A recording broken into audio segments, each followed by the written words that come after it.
ओम शांति। 22 सितंबर 2021।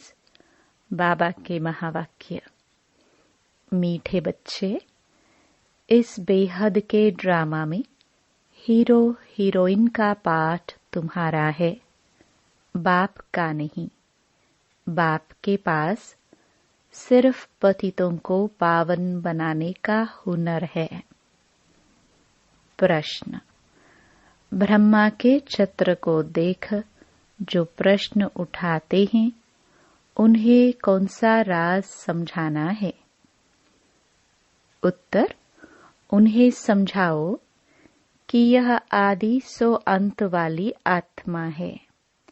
जो first Prince Shri Krishna है, उनके ही लास्ट जन्म में बाप आते हैं। यह पतित तन है, इन्हों को पावन बनना है। यह कोई भगवान नहीं, भगवान तो एवर प्योर है। उसने इनके तन का आधार लिया है। गीत। मुखड़ा देख ले प्राणी। ओम शांति। बाप ने बच्चों को समझाया है कि शांति के लिए कोई बाहर दर दर धक्का नहीं खाना है। जैसे हठ योगी सन्यासी समझते हैं, गृहस्थ व्यवहार में रहते शांति मिल नहीं सकती। शांति जंगल में मिलती है, परंतु बाप समझाते हैं शांति वहां भी नहीं मिल सकती। इस पर एक कहानी व दृष्टांत सुनाते हैं कि रानी के गले में हार पड़ा था और ढूंढती थी बाहर। ऐसे शांति तो तुम्हारे गले में पड़ी है, बाहर कहाँ ढूंढते हो? बाप आकर समझाते हैं, बच्चे तुम आत्मा का स्वधर्म है ही शांत। यह शरीर तो तुम्हारी कर्मेंद्रिय है, जिससे तुमको पाठ बजाना पड़ता है। आत्मा तो अविनाशी है। आत्मा कोई छोटी बड़ी नहीं होती है, न विनाश होती है। हाँ, आत्मा पतित बनती है, इनको ही पावन बनना होता है। आत्मा को पहले किशोर शरीर मिलता है, फिर युवा वृद्ध होता है। आत्मा तो है ही एक रस। पहले पहले तो आत्मा को जानना होता है। मैं आत्मा ही बैरिस्टर आदि बनता हूँ। इसको कहा जाता है आत्म अभिमानी भव। बाप समझाते हैं, बच्चे तुम देह अभिमानी बन पड़े हो, इसलिए अपने को शरीर समझ लेते हो। यह भूल जाते हो कि मैं आत्मा हूँ, यह मेरा शरीर है। तो अपने को रियलाइज करना है। 84 जन्म भी आत्मा लेती है। अभी बाप ने समझाया है, जो ब्राह्मण बने हैं वही फिर देवता बनने वाले हैं। ऐसे भी नहीं कि सब 84 जन्म लेते हैं। कोई पहले आएगा, कोई 50-100 वर्ष के बाद भी आते रहेंगे। कोई के 80-82, कोई के कितने जन्म होंगे। मनुष्य तो 84 लाख जन्म कह देते हैं। इनसे भी सैटिस्फाई नहीं होते हैं।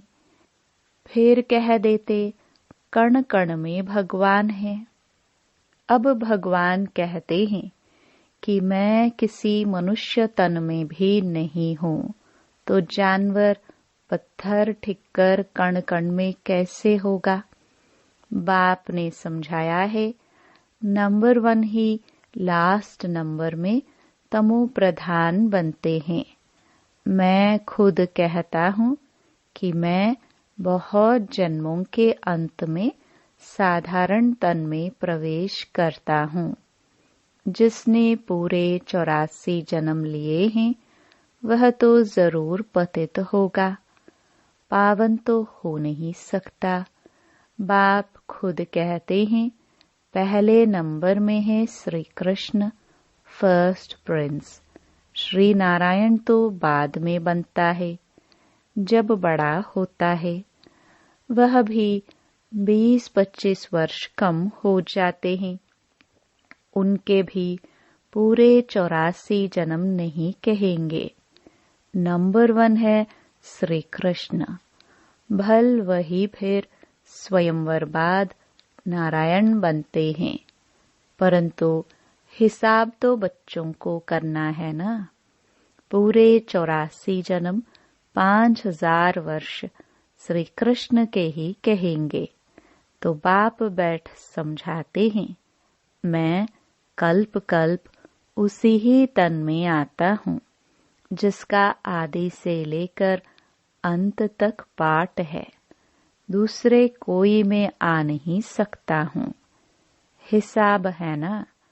ब्रह्मा ही पहला नंबर ठहरा, मैं और कोई में आ कैसे सकता। तुमसे बहुत लोग पूछते हैं सिर्फ एक ही ब्रह्मा में क्यों आते हैं, परंतु यह हिसाब है ना। यह समझने की बातें हैं।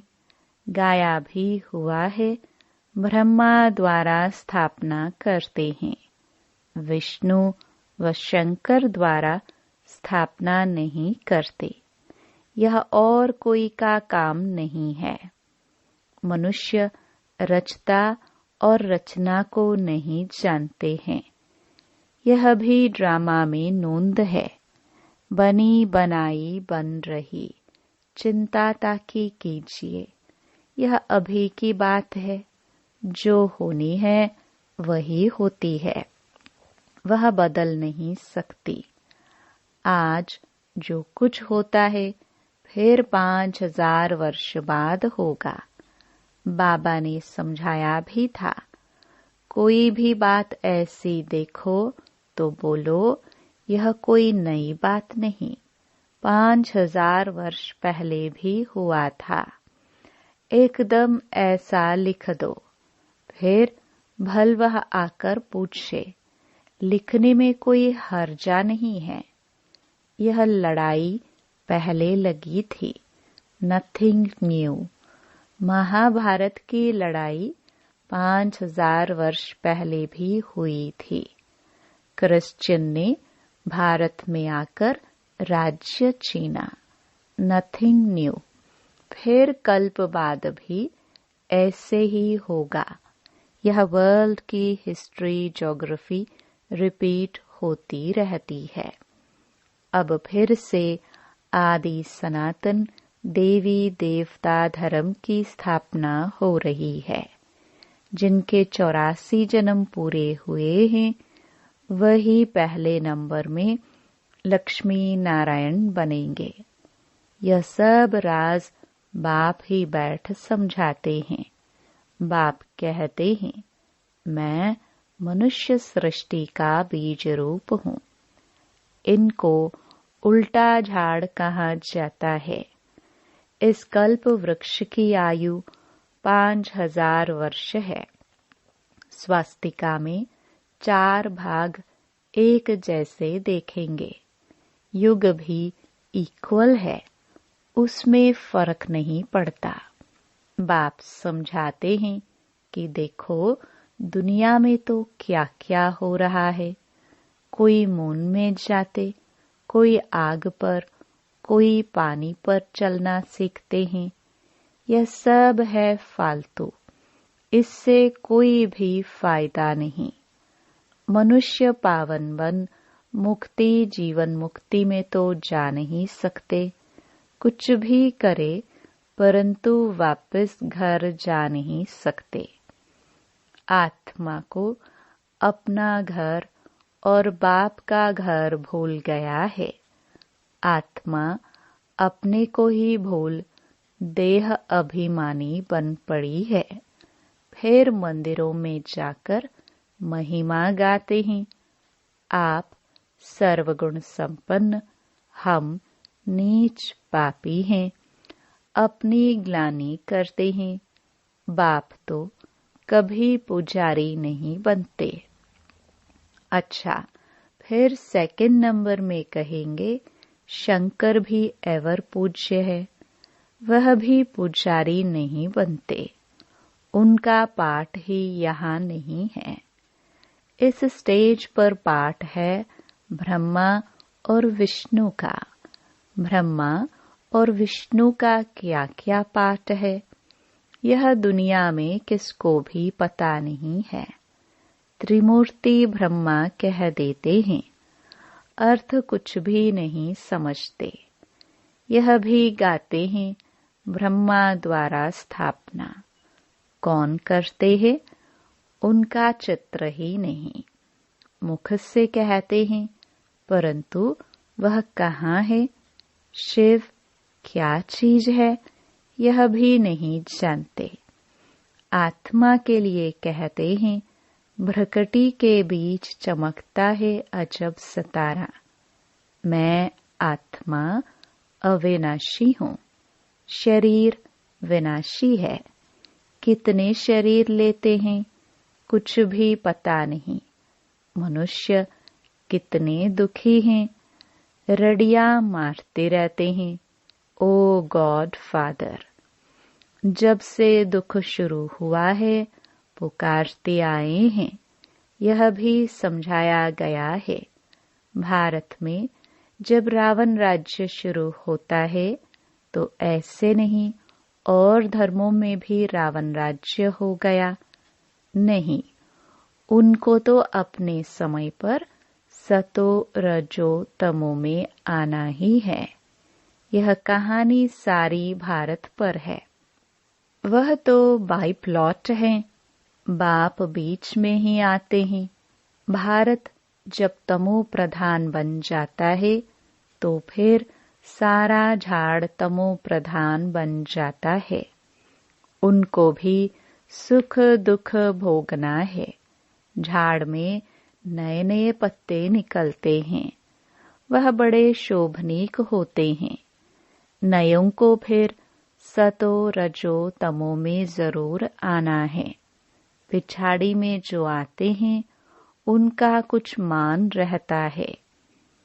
एक जन्म में भी सतो रजो तमो से पास कर सकते हैं, परंतु उनकी कोई वैल्यू नहीं रहती। वैल्यू तो उनकी है जो हीरो हीरोइन का पार्ट बजाते हैं। ऐसे नहीं कहेंगे बाबा ही हीरो हीरोइन का पार्ट बजाते हैं। बाबा के लिए नहीं कह सकते हैं। वह तो आकर पतितों को पावन बनाते हैं, खुद पतित नहीं बनते हैं। तुम पतित से पावन बनने की मेहनत करते हो। श्रीमत पर राजयोग से ही राज्य लिया था, अभी तुम फिर ले रहे हो। बाबा कहते हैं, मैं तो राज्य नहीं करता हूँ, तुमको राजाओं का राजा बनाता हूँ। अब दुनिया में मनुष्य कहते तो बहुत हैं। भगवान वाच, मैं तुमको राजाओं का राजा बनाता हूँ, परंतु उनका अर्थ न खुद समझते हैं न किसको समझा सकते हैं। भगवान वाच तो जरूर भगवान आया था, तब तो कहाँ होगा ना। हे बच्चों, भारत में ही शिव जयंती शिवरात्रि मनाते हैं। बाप आते भी हैं भारत खंड में। भारत ही अविनाशी खंड है। उनकी महिमा बहुत भारी है। जैसे बाप की महिमा अपरम अपार है, वैसे भारत की महिमा भी अपरम अपार है। भारत में ही परमपिता परमात्मा आकर सब मनुष्य मात्र की सद्गति करते हैं, सबको सुख देते हैं। उनका बर्थ प्लेस भारत है। भारत ही प्राचीन देश है। भगवान राजयोग सिखलाने भारत में ही आया था, परंतु कृष्ण को भगवान कह देने से उनकी महिमा नहीं रही है। भगवान तो है ही एक, उनको ही सतगुरु कहा जाता है। बाकी गुरु तो ढेर हैं। कोई धंधा सिखलाने वाले को भी गुरु कह देते हैं। आजकल तो सबको अवतार मान लेते हैं, कुछ भी समझते नहीं।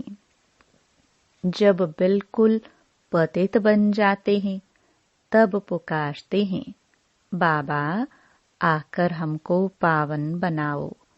बाप ही आकर सच्ची सच्ची अमर कथा सुनाते हैं। अब तुम्हारी बुद्धि में है कि हम 84 जन्मों में कैसे आते हैं। पहले अच्छा जन्म, फिर उतरते आएंगे। दुनिया की भी उतरती कला होती है। मनुष्यों की बुद्धि सतो रजो तमो बनती है। सतयुग से फिर थोड़ी थोड़ी उतरती कला शुरू हो जाती है। चढ़ती कला तेरे भाने सर्व का भला। सर्व का सदगति दाता तो एक बाप है ना। वो गुरु लोग तो सिर्फ शास्त्र सुनाते हैं, सुनते सुनते गिरते ही आए हैं। बेहद का बाप आकर बच्चों से पूछते हैं, मैं तुमको इतना साहूकार बनाकर गया, इतने हीरे जौहरों के महल देकर गया, वह सब कहाँ गए? लौकिक बाप बच्चों को पैसे देते हैं, लेकिन बच्चे पैसा बर्बाद कर देते हैं तो बाप बुलाकर पूछते हैं, तुमने इतना पैसा कहाँ बर्बाद किया? बच्चों के पास पैसे होने से उड़ाते बहुत हैं। बाप धर्मात्मा है, बच्चे विलायत में जाकर लाखों रुपए उड़ा आते हैं। बाप कुछ कर नहीं सकता। बाप फारकती भी नहीं दे सकते, क्योंकि दादे की मिल्कियत है, परंतु अंदर जलते रहते हैं। बाप के मर जाने के बाद कोई कोई तो ऐसे गंदे बच्चे होते हैं, 12 मास में सारी मिल्कियत उड़ा देते हैं। वह है हद की बातें। यह है फिर बेहद की बात। बेहद का बाप कहते हैं, तुम कितने धनवान थे, विश्व के मालिक थे, फिर कंगाल क्यों बने हो? इतना धन क्या किया? बच्चों से ही बाप पूछते हैं। भारत को इतना साहूकार बनाया, सब पैसे कहाँ गए?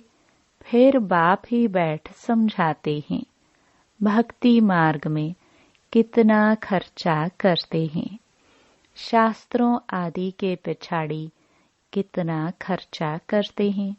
माथा भी टेकते गए, टिप्पण भी घिस गई, पैसे आदि सब कुछ गवा बैठे। यह है ड्रामा। हम तुमको साहूकार बनाते हैं, रावण तुमको कंगाल बनाते हैं।